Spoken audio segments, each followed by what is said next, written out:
Heinrich Himmler engineered an empire of death, industrializing murder on a scale never before seen, only to escape judgment with the sickening crunch of a hidden cyanide capsule in May 1945. As the smell of bitter almonds filled the room in Nuremberg, the architect of the Holocaust ended his own life, leaving the world broken and robbing millions of justice. Yet while his body was unceremoniously dumped into an unmarked grave on the heath, the war was only just beginning for the family he left behind. His wife Margarete and his adored daughter Gudrun would have to carry one of history's most despised names through the ruins he had created. Captured by American troops near Bolzano while attempting to flee over the Alps toward Italy, they were instantly transformed from the macabre royalty of the Reich into prisoners of a world that viewed them with absolute revulsion. Gudrun was only 16 at the time of her arrest. To the hardened men of the SS, she had always been Puppy, the cherished child frequently photographed holding her father's hand at official functions, a prop of Aryan innocence, standing next to the ultimate perpetrator. But her childhood had been far from innocent. She had visited concentration camps like Dachau as a young girl, treated to tours where the machinery of terror was presented to her as normal state business, inoculating her against horror long before the war ended. To the Allied interrogators in 1945, however, she was simply the bloodline of a monster. Throughout the grueling Nuremberg trials, mother and daughter stood defiant in their respective camps. Margarete claimed absolute ignorance, painting herself as a simple, apolitical housewife concerned only with domestic duties, a defense that historians would later cruelly dismantle by uncovering her wartime diaries, which were filled not only with fanatical loyalty to Hitler, but also with casual references to receiving parcels of looted goods sent by her husband from the conquered East. Gudrun, however, was even more resolute than her mother.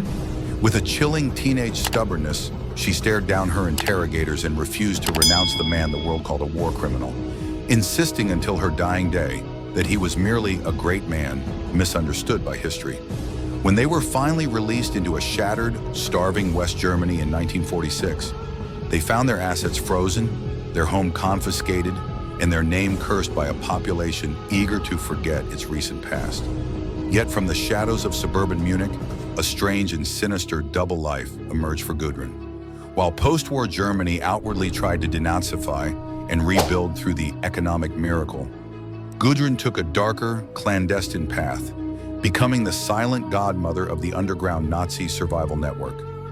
She became a leading figure in Stille Hilfe, Silent Help, a shadowy organization that provided money, false papers, and legal aid to fugitive SS officers, rat lines escaping to South America or the Middle East. She was not just helping old family friends. Her network aided notorious figures like Klaus Barbie, the Butcher of Lyon, reinforcing her status as a warped kind of princess among unrepentant old guard. In a twist of historical irony that seems almost fictional, this daughter of the SS chief was even secretly hired by West Germany's own fledgling intelligence agency, the BND, in the 1960s, under an assumed name, a stark reminder of how quickly the Cold War caused Western powers to overlook past crimes in favor of anti-communist utility.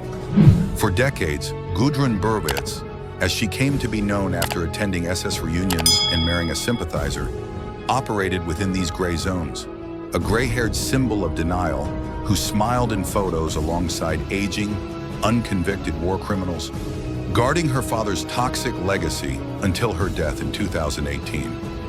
But the monolithic wall of Himmler's silence eventually fractured from within.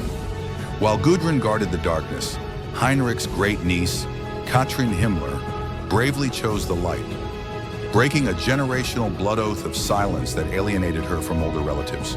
Katrin dove into the archives. She published a searing family history in 2005, The Himmler Brothers, exposing not just Heinrich's monstrous acts, but the banal, everyday complicity of her entire family structure that allowed him to thrive. Where Gudrun chose blind loyalty to a ghost, Katrin chose a painful responsibility to the truth, proving that biology is not destiny. The saga of the Himmler women is more than a family history. It is a perfect, painful mirror of post-war Germany itself. A long, arduous struggle between the intense desire to bury the past in silence and the courageous, necessary act of confronting it head-on.